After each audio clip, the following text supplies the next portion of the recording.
नमस्कार दोस्तों। देखिए, हरियाणा विधानसभा चुनाव के परिणाम आ चुके हैं। हरियाणा में जो 2024 के चुनाव हुए हैं उनका परिणाम आ चुका है और पूरे देश में बवाल मचा हुआ है इस हरियाणा चुनाव के रिजल्ट के बाद। अब क्या बवाल मचा हुआ है इस बारे में आज इस वीडियो में बात करेंगे।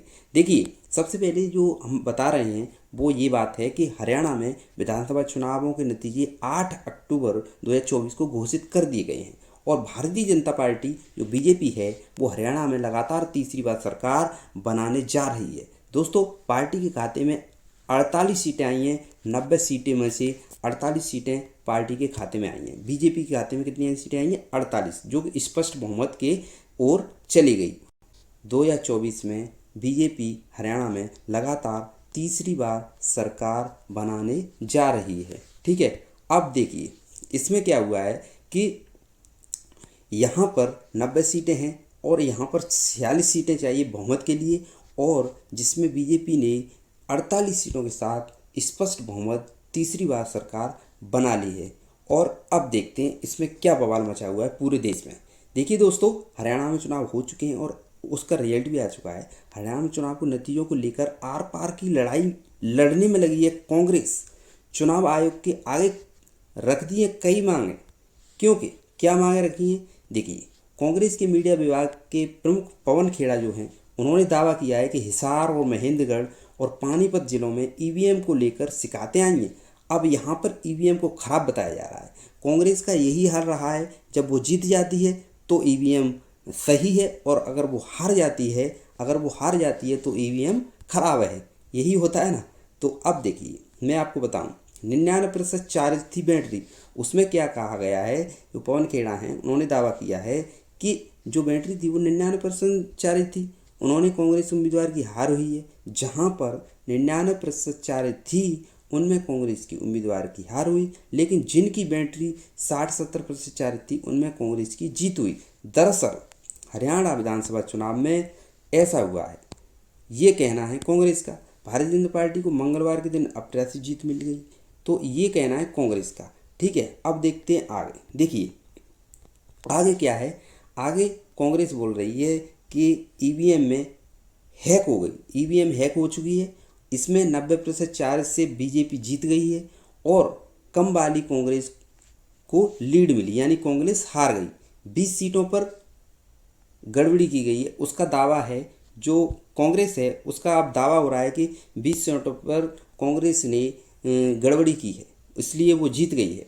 दोस्तों, ये आपको पता होगा, ये तो शुरू से आ रहा है कांग्रेस का कि जब वो जीत जाती है तो ईवीएम सही है और अगर वो हार जाती है तो ईवीएम खराब है। ये रहता है कांग्रेस का हाल।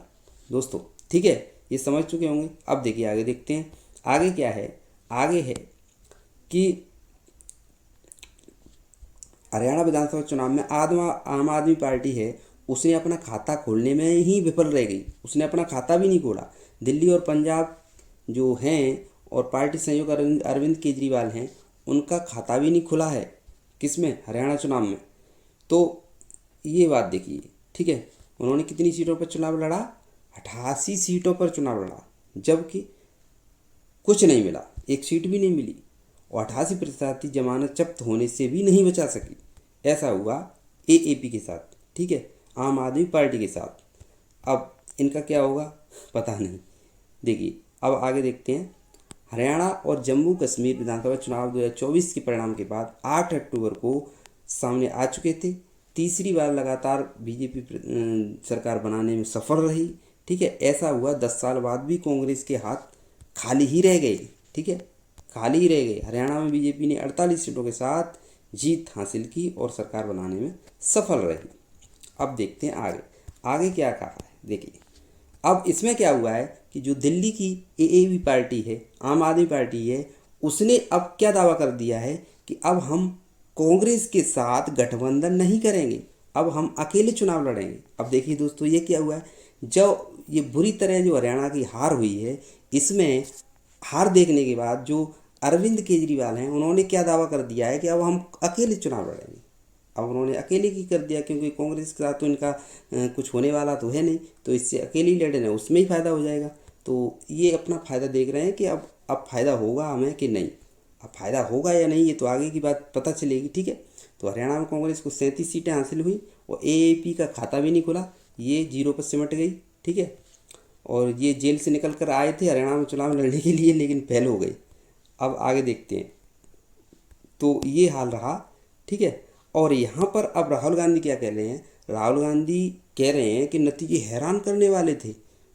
तो इस बात पर शिवसेना बोली है, शिवसेना बोल रही है कांग्रेस जीत को हार में बदलना चाहती है। शिवसेना ने कहा है कि कांग्रेस जो है वो बीजेपी जीत चुकी है, उसको हार में बदलने की कोशिश कर रही है। ठीक है, जैसे कि कोई हार जाता है तो वो अपने पंख फड़फड़ाता है, उस तरीके से ये अपने पंख फड़फड़ा रही है, मतलब कांग्रेस।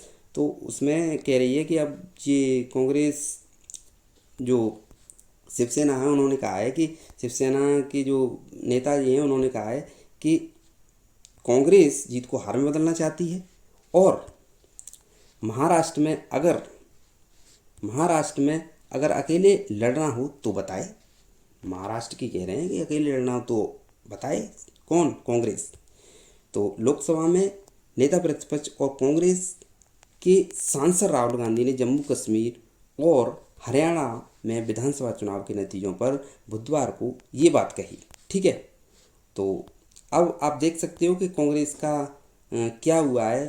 तो देखिए, इस देश में यही हो रहा है कि सोचते कुछ हैं लेकिन होता कुछ और है। जनता के मन में क्या चल रहा है, क्या नहीं चल रहा है, ये हमको नहीं पता है। ठीक है, एग्जिट पोल कुछ कहते हैं और लोग कुछ कहते हैं, और जब वोट पड़ती हैं तो नतीजे कुछ अलग आते हैं। ऐसा ही हुआ था किसमें? ऐसा ही हुआ था लोकसभा चुनाव में भी ऐसा ही हुआ था। और अब ये चुनाव हैं, इनमें भी इसी तरह की बात हुई। ठीक है, और अब आपको पता चल गया होगा कि आगे आने वाले चुनावों में क्या हल होने वाला है और देश में क्या पलटने वाला है, इससे आपको पता चल गया होगा। इससे पहले कांग्रेस सोचती थी कि हरियाणा में 10 सीटें लड़ी थी, उन्होंने 5 सीटें हासिल की थी। तो वो सोच रहे थे कि नहीं, अब तो सरकार बनेगी पूरी तरीके से हरियाणा में हमारी ही, इसी पर बैठे थे। और इसी चक्कर में वो तैयारी में थे पूरी कि अब तो हम ही जीतेंगे, अब बीजेपी कभी नहीं जीत सकती, हम सरकार बनाएंगे। लेकिन वो हार गई और उसे हाथ से निकलना पड़ा यहाँ से। ठीक है, तो अब आगे देखते हैं अब आगे क्या होता है, बीजेपी क्या क्या करती है। लेकिन बीजेपी, पता होना चाहिए कि बीजेपी 10 साल से तो केंद्र में अपनी सरकार बनाए बैठी है, 10 साल से, और कई राज्यों में सरकार बनाए बैठी है। और इसका मतलब काम बोलता है, जो काम अच्छा करता है उसी को जनता सपोर्ट करती है, वोट देती है। तो इसी का नतीजा है ये। ठीक है, गलत तरीके से लोगों को भड़काने से कुछ नहीं होता है, ये आप समझ लेना। तो अब देखते हैं आगे क्या होता है। मिलते हैं अगले वीडियो में ऐसे ही किसी नए टॉपिक के साथ। तब तक के लिए जय हिंद दोस्तों।